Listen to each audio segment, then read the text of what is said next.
Right.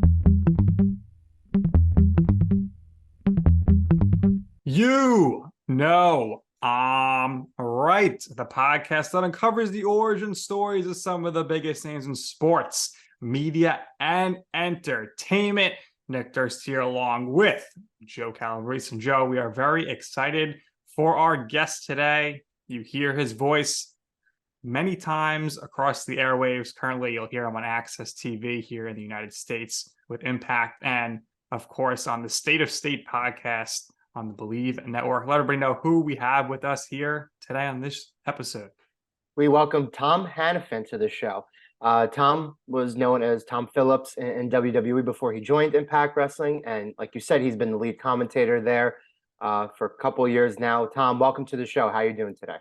I'm good. Thank you guys very much. Appreciate it. It's an exciting time for all of us here in Impact. October is busy. We have Bound for Glory live in Chicago on October 21st, our biggest pay-per-view of the year. And then immediately after the fact, it's our first time back in the UK in 8 years for major events, October 26th through the 29th for the UK Invasion Tour. So it's really cool to see the company getting to do things on an international scale. We got to do Australia this past summer, the UK obviously upcoming. And I think there's a lot of us in every walk of life that we realize how many things the pandemic affected. And that was certainly one of them for Impact Wrestling. So to be able to reach out to fans in the United Kingdom who've been awesome to Impact over the years, it's really, really cool. So it's a busy time. It's a good time. Yeah, the professional wrestling industry, the sports entertainment industry is thriving and is going to more international markets in each company, which is great. We'll talk more about Impact Wrestling later. But my first question to you is, Nick and we're from New York, so we're right up the turnpike over here.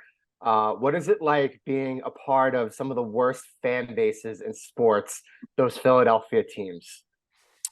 Ooh, man, I would have to say if you're a New York sports fan, I'd say being a part of those fan bases are pretty terrible. Being a Jets fan, being a Mets fan, it's miserable. But Nick's a Mets fan, so it balances out over here. Yeah. So first of all, you guys live in a perpetual state of misery, and I'm sorry for that. I really am, and I'm sorry that Philadelphia sports teams have been successful in the last 20 years. Mostly the Eagles and Phillies and the Sixers have attempted that, and God knows the Flyers have a lot of work to do.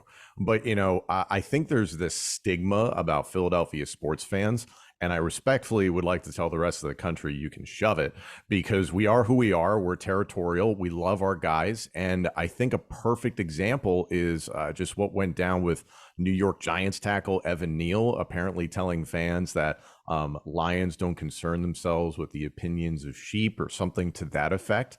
That stuff will get you beat up in Philadelphia. And then you look at one of the most popular players in football is a center, Jason Kelce.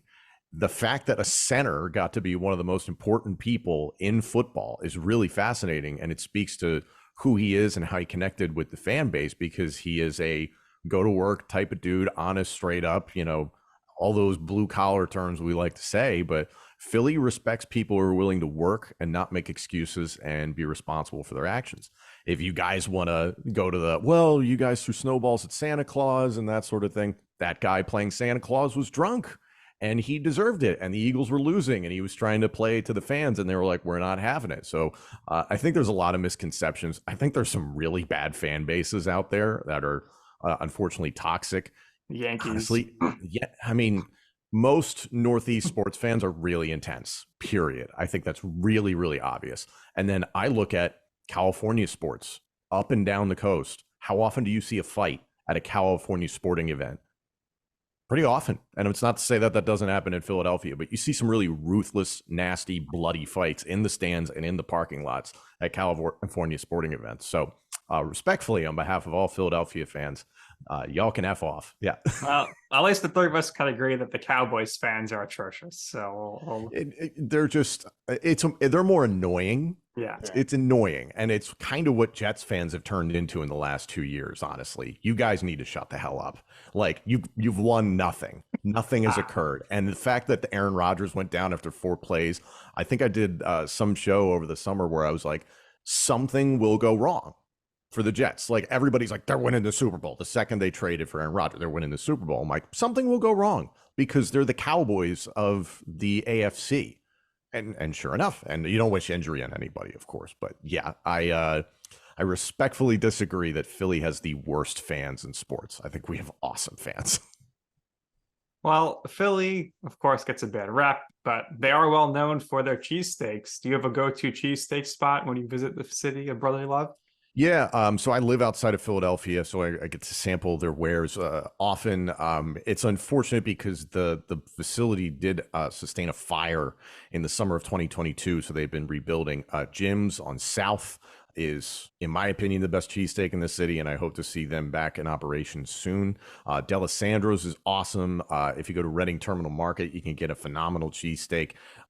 Yeah, Pat's and Geno's are very the Coke and Pepsi tourist trap kind of thing. Right. So I know a lot of people are like, oh, I'm going to go get a cheesesteak from Pat's or Geno's. I'm like, that's not the real thing. But yeah, I can't wait for Jim's on South to be back up and running. All right, something for us to look forward to, Joe, when we potentially go to Philadelphia at some point. I go to D'Alessandro's when I go to Wells Fargo.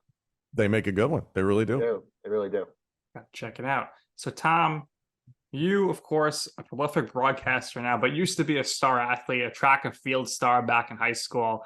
And you also did the public address announcing for your high school's football team. So in high school, at what point, what year in high school did you say, maybe I want to pursue some sort of career in sports? And how did you make that decision to say, maybe sports broadcasting is for me? Yeah, so thank you for reading my Wikipedia page. I appreciate it. I played high school football, and then I also did track. So I was playing football. I was enjoying football. I am a diehard football fan. Like literally, I'll watch any level of football.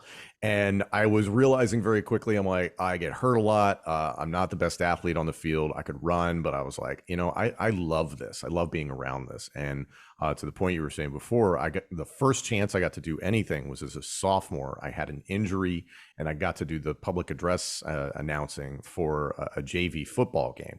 And I just loved it. And I don't think I did anything really earth shattering that day, but my voice dropped when I was 12. So I was lucky that I'm like, okay, I have that ability, quote unquote. I just have that trait more than anything. So it was just eye opening. And I'm very fortunate that I had parents that when I told them, like, I think I want to get into sports broadcasting, and they were extremely supportive, instilled in me, you can do anything you want, anything you put your mind to. So I'm grateful for that. And, as I work my way through high school football and, my academics, starting to narrow in on where I want to go. And I wound up at Penn State. I was pursuing sports broadcasting. I had applied to places like Syracuse, UConn, Bowling Green at the time had a very underrated but very solid sports broadcasting department. And then Ohio U was actually my second choice. The Scripps School is outstanding. So I wound up going to Penn State. My mom went to Penn State. My brother was 2 years ahead of me at Penn State. So the legacy aspect was at play there. Is always something in the back of my mind. But yeah, just, I just knew that I loved it and I wanted to be around sports in some way. So sports broadcasting logically made sense because I'm made of glass physically. So it was never going to work out for me athletically. So I have a bunch of friends who went to Penn State. They absolutely loved it, pursued sports broadcasting. What was the process like being active on campus and ultimately working towards that first job in sports outside of college? Because as Nick and I know from everybody who's been on the show with us before, it's incredibly difficult. Yeah, it's very difficult. So I was in school between 07 and 2011. So it feels like a lifetime ago. I started at a branch campus. I started at Penn State Altoona, which at the time was about like an hour and 15-minute drive west of State College, Pennsylvania. And the reason that I wanted to go to Penn State in the first place was because on the main campus, they obviously had their entire communications and sports journalism department, but they also had a student radio called Com Radio, still around to this day. And it's just a phenomenal tool. And when I got to see the facility and meet Jeff Brown, who to this day is still the manager of Com Radio, and just see what they were capable of, I fell in love with it. I was like, this is absolutely where I want to be. The things that I want to do, I can accomplish here.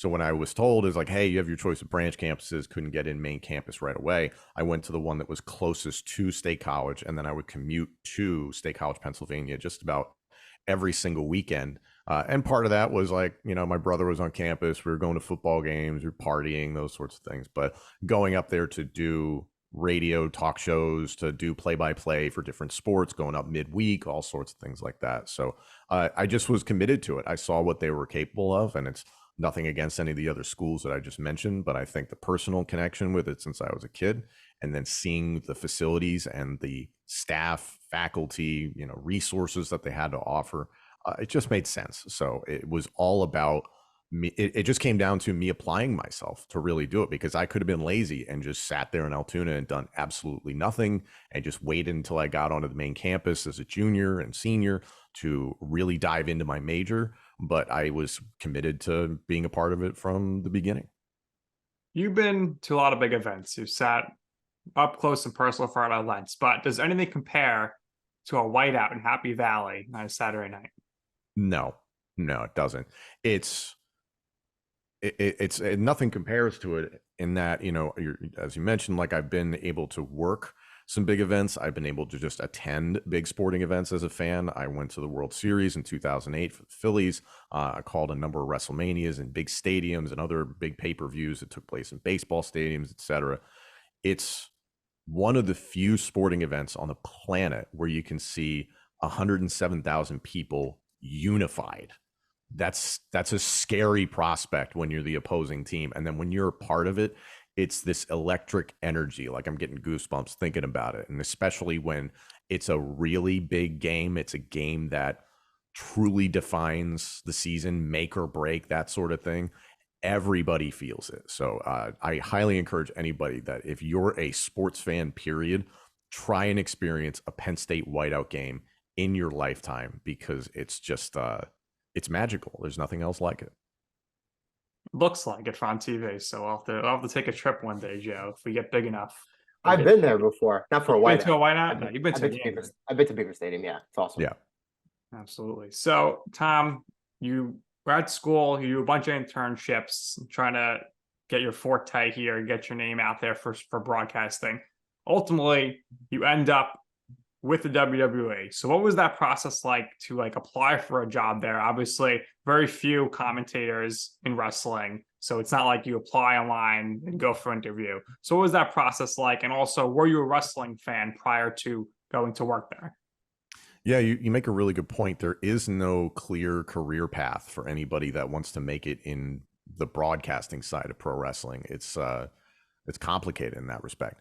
No, it was strange in that when I graduated school, I was looking for a job like anybody else, and I was subscribed to a website called staatalent.com, which I Bleav is still around to this day, and I think is extraordinarily helpful for people that want to get into sports broadcasting in front of or behind the camera. I think that's really important.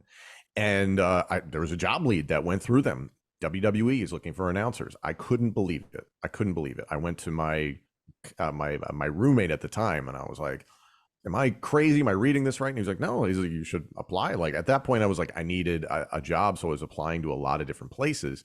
I was a casual fan of wrestling as a kid. My parents were not really okay with wrestling, and you can completely understand why. I was born in 1989. So by the time that I started being aware of wrestling, late 90s, early 2000s, not the most kid-friendly product.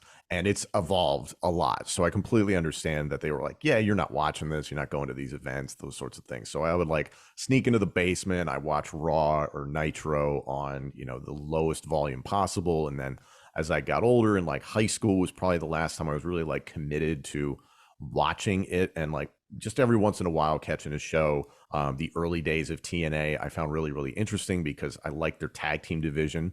And also the X division was really, really intriguing to me. So it was just something different. And then I think I went through high school, and now it's like, okay, you got to look into college. What do you want to do for work? And I just kind of got away from it. And I think a lot of people can relate to that it's like, yeah, you grow up, you move on with some things. But once I graduated and the job opportunity was there, I was like, okay, I did enjoy this. This could be something fun. And I was looking for a job. So I was just fortunate that I went in June of 2012. They first of all, they gave me an audition, which is crazy. And went in, auditioned, thought it was okay. Not anything great. Felt good about play-by-play. The other stuff, I was like, I hope that was all right. And then September of 2012, after hounding them for the summer, they offered me a job, and it opened up doors for me that I can't fully articulate. It was just completely, it completely changed my life. It was a wonderful opportunity to this day. And I'm glad that, all these years later, I had so many good experiences. I learned so much in wrestling, and now to be able to apply them within Impact Wrestling, it's just things that I just never thought I would experience as a professional broadcaster. And there's still things I want to accomplish in conventional sports, but to be in the wrestling space and still just freaking love it, it's I never could have seen this happening. So we've had the pleasure of having a number of wrestling guests on with us, and a question we always ask here that I'm going to ask you. The best response was by Ardell Kal, who worked with WWE. And Yes. we asked him, how did you get your name? And he said he was almost named after a Real Housewives of Beverly Hills castmate, Kyle Richards, but a big Nick Edwards host story. So how did the Tom Phillips moniker come to you? They just told me that's your name. I had sent them a list of some possible names. I was going to be Tom and then just whatever the last name was. So I sent them some things that were more like family names or the names of family members that I wanted to turn into a last name or something like that, anything sentimental. And they just came back to me and they're like, "You're Tom Phillips." And I'm like, okay. The way I looked at it, I was like, "Oh, I'm from Philadelphia. Phillips. Cool. Fine." That was the end of it. I was 23 and they're giving me a contract for the most money I'd ever made in my life. So I was like, let's go to work. I was excited. How was it like over time having your social media following start to grow and actually have people like Nick and I, fans of the product, actually become a fan of yours? It's a strange thing because I never got into broadcasting because I was like, oh, I want everybody to know who I am. And then like the dawn of social media was when I was in college. I can't even remember when like Twitter started, but like, yeah, probably when I was in college. So like it never crossed my mind. So then when like I started with the company and people are like, yeah, you should get a Twitter, you should get an Instagram. Like it's a useful tool, promote things. I'm like, I was late to the game on both those things because I was like, okay, I'll do this if you want. And when you start seeing people following you by the tens of thousands, you're like, why? Like I don't say much on social media. Like I promote my stuff and I'm like, oh, okay, like I'm not doing anything earth shattering here. So it was just cool. Like you don't fully appreciate the effect that you can have on people. And the opportunities that I had to meet fans, in person and then still like meet people in person, in that whatever it is I did for them in their eyes or whatever entertainment I was able to provide or add to the entertainment they were experiencing. It's really amazing because I don't think most people in entertainment really grasp that as it's happening. You go to work like anybody else. And then there's people who just treat it like a job, and there's other people who, it defines their entire existence. And I'm somewhere in between there. And that, like, yes, I try to treat it with a very much a workman mentality, but then it's sitting back and really appreciating, like, man, like this gets across to people. I was told a million times over my career, it's like, we're not curing cancer, but at least, we're helping people, I don't know, be entertained, have a distraction for a few hours, especially in the pandemic when things were like really difficult for people all over the world, for them to be able to turn on our show and just disappear mentally for an hour, 2, 3 hours, something like that. That's the nice part about all this stuff. And especially when it comes to like meeting kids that are fans of wrestling, fans of whatever, it's like, oh man, like you do whatever is asked. It's like, oh, can you take a picture, sign an autograph? I'm like, oh my God, of course. So yeah, there's a lot of things that I never would have anticipated happening, but they've all been interesting byproducts of this love I have. Yeah, and you, of course, you've always been a true pro. You keep it straight. You do your job. But I don't know how you ever kept a straight face in your press conferences with Titus O'Neil. I think that was some of your best work, and that definitely exploded your social media. Anything to touch on there before we move on with your great press conference work? I mean, how did you get those exclusive interviews? You're basically the person there. Well, luckily Titus isn't hard to find. So there's that. Yeah, at the time, for those that don't know, it was the WWE app was just kind of getting off the ground, and they were trying to do content in between the commercial breaks. So if there was not a match continuing through the break that could be brought to you live on the app, the onus was put on our digital team of come up with content, because like it's like, hey, something's going to come up during the break, and they just wanted to keep you engaged. And second screen experiences were really starting to take off. This was the early 2010s, obviously.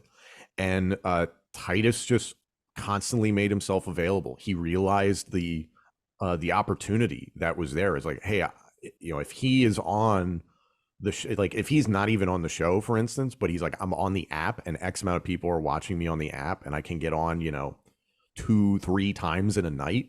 That's smart. It was really smart. And then we just try to come up with like ways that we could make this fun and entertaining. And it was a great collaboration between the talent and our production team, Brian Pellegato and Dustin, our camera guy, but also one of our producers. Like, we just had this awesome team that we were like, let's try stuff. So to do that press conference, it took a couple shoots of just like, try not to laugh, that sort of thing. The hardest thing was doing the ones that were live, because I would have to bite through my tongue. I recommend that to anybody that's in pro wrestling commentary. If you're sitting there doing a backstage interview and it's funny, just clean bite through your tongue, because that's the only way you're not going to crack. It was tough, but it was a lot of fun. Yeah. Titus, I could see he was definitely inspired by you. He's been doing some commentary lately. I could hear a lot of you in his commentary. Yeah, I'm sure. Yeah. So moving on here, let's put the rumors to rest here that were out there on the internet. Can you confirm the fact that you actually have a good relationship with our good friend Adnan Virk? What rumors are on the internet? Sorry, I have a great relationship with Adnan. I know, that's why I wanted. Yeah, I didn't realize there were rumors at all. No, I have no. Adnan and I don't like talk all the time, but certainly the summer of 2021, we communicated plenty, and every once in a while we'll drop each other a line or something like that. He knows what I think of him, and I know what he thinks of me, and there's a lot of respect. Yeah, I don't know if there were ever rumors about an issue between us or something like that. So fair enough. I like the guy. Just want to clear the air. He's a great guy. So moving on here, you join Impact. So how did that opportunity come about for you? Obviously, you built a great name for yourself. And what was it like when you first started there? And you've been there for a number of years now with a bunch of different broadcast partners. So how is it like to always having to build that chemistry with your broadcast partner? And how long does it usually take to sync up? Yeah, so to answer your first question, obviously I was released by WWE in May of 2021. I needed to take some time to just regroup all together and chill out for a little while.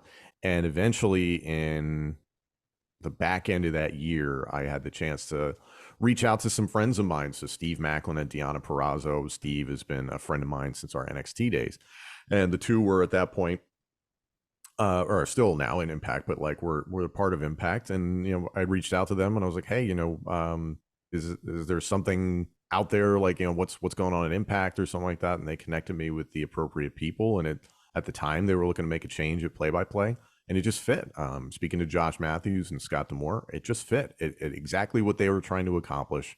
I could be a part of those plans. So for that to materialize and then all come to fruition in January of 2022, Hard to Kill and live in Dallas, like I was extremely nervous. It was a lot of things that were familiar but new, seeing a lot of familiar faces and then seeing a lot of new faces, just a new culture and a new way of this is how we do it, this is how we write our shows, this is how our truck sheets look, like little stuff that's in the weeds like that, just in terms of television production. But yeah, it was scary, but it was exciting, and it just kind of reignited that flame in me. And that, like, during that summer, just wasn't sure if I wanted to continue in pro wrestling. Obviously, when you have something like that happen, you're like, oh man, maybe this isn't for me. But getting back into it, it firmly answered my question that yes, this space is for me.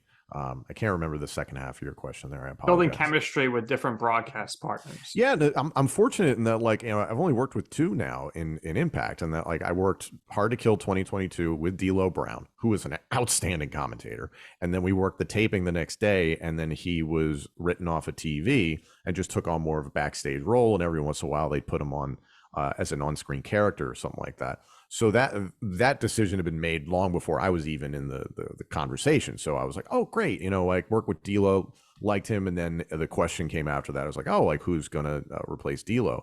And I'd worked with Matthew Raywalt, formerly Aiden English, when we were in WWE together.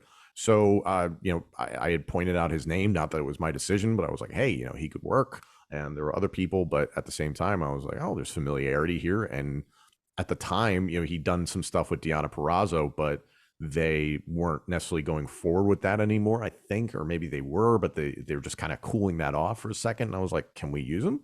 And we started using them the end of January 2022 on commentary, and it was like riding a bike, because we'd done it before on 205 Live, NXT UK, an episode of SmackDown. So, like, I knew what he was capable of, and I think he knew what I was capable of, and we just started rolling with it. And now we've been doing this together as the team for Impact for almost 2 years, and I am so happy about it. I'm really excited about what we're capable of, because I think we're just really getting started in terms of our overall body of work with Impact. And I think the world of Matthew Raywalt as a person and as a professional. I don't think he gets enough credit in the world of pro wrestling color commentary. He's one of the best, and we're fortunate to have him.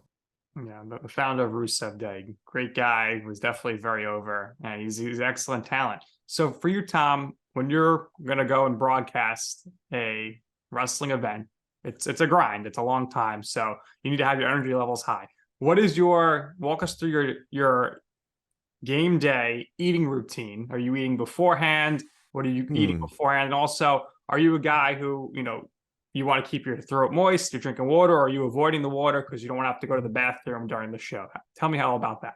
Let's see. Try and prioritize sleep, period.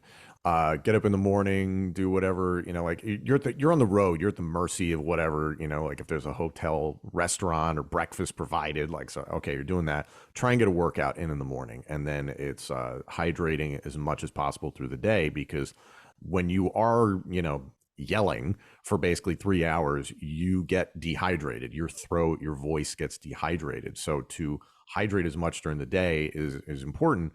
But then usually within like 2 hours ahead of showtime, done with the liquids, period. Just because you don't want to have a situation where you got to go to the bathroom or something like that. So fortunately, I've never had that problem. I've certainly had times where I'm like, show was running along, got to hit the bathroom after the fact. But yeah, I've never had that problem. I just kind of started tapering it off at the right time.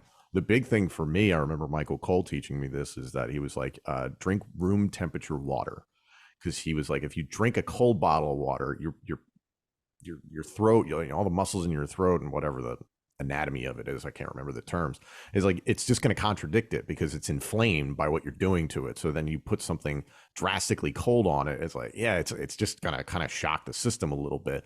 Just room temperature water. So that's something that I've always gotten used to over the years. And then, if you have times where you're a little under the weather, which happens to every broadcaster, where you just kind of push through something, I will take so much Dayquil right before a show just to dry everything up as much as possible. And then once the adrenaline wears off, that sucks. That's, you kind of have to regroup after the fact, get a decent night's sleep, and rehydrate, rinse and repeat the next day. So there's a decent routine to it. I try to stick to that as best as possible, but it's some of the challenges of being on the road is you're at the mercy of what's around. And we're fortunate we get catering at Impact, so it's like, you have catering when you get it, and just try and chill out, and then try and get something halfway decent after the show is over. So that's a challenge too, because late night eating, your options are limited. Interesting stuff there. So I wanted to ask you differences between recording backstage interviews and doing play-by-play stuff, because I think recently, over the last 5 to 10 years, we've seen different people in different companies do the transition, maybe start backstage and then try their skill set at the commentary table, or leave the commentary table to go backstage and do stuff. Right. So what do you think are the main differences there? And did you prefer doing one or the other at the beginning of your career? They're completely different universes. Like, to describe the differences, we would need hours. Um, I was fortunate that when I went to school, my entire goal was play by play. So when I got hired by WWE, my goal was play by play. Their goal was to get me to play by play at some point. But doing backstage interviews, doing even like color commentary just to learn it and just see what it was like. And then eventually doing some ring announcing, doing some live event hosting, digital media hosting, like we talked about on the WWE app, just adding all those tools into my toolbox so I was well rounded, because you never know. We had instances where people would be sick, or they, would have, unfortunately, something tragic happen in their family and they couldn't be at work. So I was very fortunate that I was able to fill in, and I had a good education in a lot of places. And then also it's paying attention to the product. At the time, I think WWE for me had like 6 weekly shows. And then during the pandemic, I filled in on 5 out of 6 of those. Had I not been paying attention, had I not had the skill set that I was given and trained on by WWE, I never would have been able to contribute in the amount of ways that I did for that many programs. So yeah, play by play, it's 5 to 15-second bursts, and it's lineal thought, and it's a live global broadcast on segmented network television. Very, very different. Whereas if you're doing a backstage interview, it's pretty well known in the pro wrestling world. Yeah, it's like mostly scripted, and you can maybe put it in your own words, but sometimes there's some really important words that you have to hit, time you have to hit. So it's more acting, I guess, if that's a way to put it. Like, there's memorization, it's hitting your mark, it's listening to your producer in your ear. So there's some similarities in that, like, yes, you're being produced live, but the execution is completely different. There's almost no way to compare the two. Good stuff. Good stuff. So you've become a bigger fan of the product over the years, working for multiple companies. Who would you say are wrestlers, male or female, who are underrated, underappreciated, and people who you think are rising stars and can be eventually bigger mega stars in time in this industry? I don't like to necessarily say, oh, this person's underrated or underappreciated, and that's no disrespect to the question. It's just, it's all in the eye of the beholder. That's the challenge of wrestling, is that I think people like to see things black and white and there's no gray area. And it's like, man, this is an art form, and it just depends on what type of art you like. You might love deathmatch wrestling, and you might be in love with Nick Gage. So then if I go tell you, hey, you should go watch a Zack Sabre Jr. match, you might be like, I don't want to do that. I was like, okay, great. That's not for you. So my taste versus other people's taste is, completely, it is what it is. I can just say personally, within Impact Wrestling, I think Trey Miguel is just scratching the surface of what he can be in this business. The same with Steve Macklin. In terms of women in the industry, I think right now Impact has Giselle Shaw and Kylan King, 2 people who are also just scratching the surface. So I'm being specific to Impact because that's who I work for and I love them to death. So there's plenty of other people in both other companies, but I think those 4 in particular are ones that I'm really excited about what they can do in the future. And that's nothing against everybody else we have on our roster. There are plenty of people we have that it's like, they're just getting warmed up. They're just scratching the surface. They're going to accomplish some great things in this company, in this business overall. So it's just nice to be along for the ride. You know what I mean? Yeah, with the scope of the industry and its increase, we could be all day. We could be here all day talking about who you like, who you don't like, who you've enjoyed watching, who you haven't enjoyed, whatever. But so as Nick mentioned at the top, you're also the host of the State of State podcast for Bleav. Who approached you about that opportunity and your chance to give back to your alma mater, the school that you went for? Talk about how much fun it is hosting that podcast. It's something I wanted to do for a really long time. It was shortly after my release from WWE that materialized. So I was really excited because it was something, frankly, when I was in WWE, I was like, man, I'd really like to do a podcast about Penn State football and just kind of interview, guys that I'd watched for years and people on the existing team, coaches, all that good stuff. So to have worked on it now for over 2 years, and we've rebranded, and I now work with Justin King, who is a former Penn State and NFL defensive back. I just feel so fortunate that like this is a labor of love, and I've learned so much about the podcasting world. What engages fans, what doesn't. The duration of a show, learning about the advertising and marketing side of it, the correlation between social media and the shows themselves. It's really a fascinating world. So I love it because it's the team that at this point in my life, I'm a big sports fan, but I'm not the sports fan who like my team loses and then I'm going to be crying about it after the game, or I'm going to be in a bad mood the rest of the week. I take it for what it is. I move on. But with Penn State, it's a community I literally grew up in that like when I was a kid, I remember going to see LeVar Arrington play at Beaver Stadium. And, I didn't really understand the game. And I just kept saying to my parents, I'm like, where's LeVar? Where's LeVar? And it's like, they're on offense right now. He'll be out there at some point. So when you grow up with it and it's the fabric of your friends, your family, your loved ones, and then I got to go to the school and I got to experience it. And the experience only enriched my love for the community and the brand. People can be like, oh yeah, you like your school. It's great. And I understand there's some people who might look at it. It's like, oh, well, you're excited about your college. That might be an elitist mentality. And I understand all those things, but like truly I grew up in this. So being able to give back to it in some sort of way, if we, help fans maybe understand something more. And when I say we, I mean Justin, because his insight is phenomenal. And I just try and get across my perspective as a broadcaster. And then as a fan at the end of the day, it's like, hey, I saw this. What did you see? Because I think we can all relate. We'll see something on TV and then a coach or a player will be like, yeah, that's not what happened. And you're like, okay. And you learn something. You get put in your place in a good way. You get educated on it. So that's been the fun part for me. And it's the getting to quote unquote meet your heroes, people that their contributions on the field added to your life. And just kind of like what we were talking about before, if somebody gets entertainment out of what I do in broadcasting, I'm like, hell, I got a lot of entertainment out of what these guys have done and some core memories in my life with the people that I love. So it's really special for me. And we've been doing this now for 2 years, and there's no end in sight. And I want to do a lot more with it. I think there's a lot more we can do within Penn State sports altogether. There you go. A little teaser there. Everybody stay tuned, of course, to that. Tom, what would you say in your life or your career is your I'm right moment? What I mean by that is a time or place where you wanted to pursue something.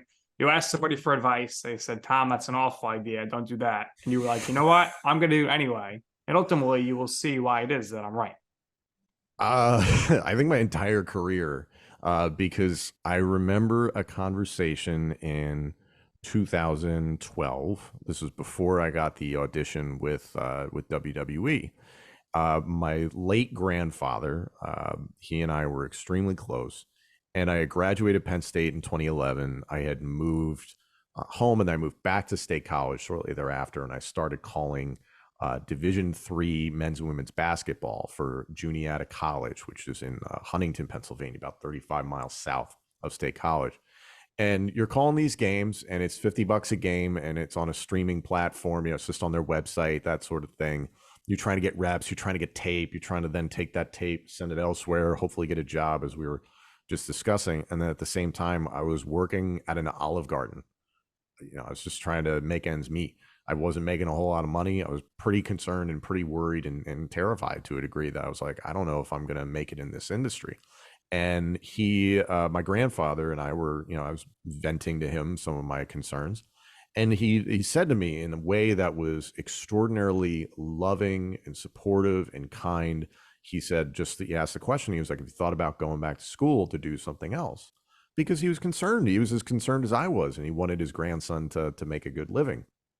The way my brain interpreted that as, the possibility of giving up on this, I refused. I just refused.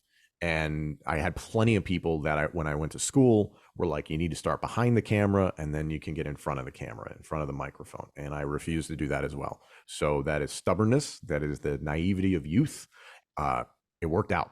So it is not I'm right is part of it, but having that challenge from someone who I loved dearly, meant the world to me, and it was never taken as a negative. It was always something that I look back on. I'm like, that was a real turning point for me. That was some motivation that I used in a different way, but I hope he understood in his lifetime. It was really special to me. Little extra motivation. Great answer, Tom. So we appreciate your time with us. It was great. At the beginning, you mentioned stuff that Impact Wrestling has coming up. We wish you the best moving forward. We wish the company the best moving forward as the industry starts to boom again. And what we do here is we always give our guests the last word. So if there's anything else you would personally like to share or promote on behalf of yourself, by all means, go ahead. Hopefully you can come on again one day soon. Hopefully it'll be easier the second time around. But again, we wish you the best moving forward, and we appreciate your time. I get the last word. That's scary. Yeah, I just want everybody to know that if you are a New York Jets or a New York Mets fan, it sucks to be you. Could be worse. Could be a Sixers fan. All right, that's going to do it here for this episode of You Know I'm Right for our very special guest, Tom, my co-host, Joe. I'm Nick Durst, and this has been You Know I'm Right.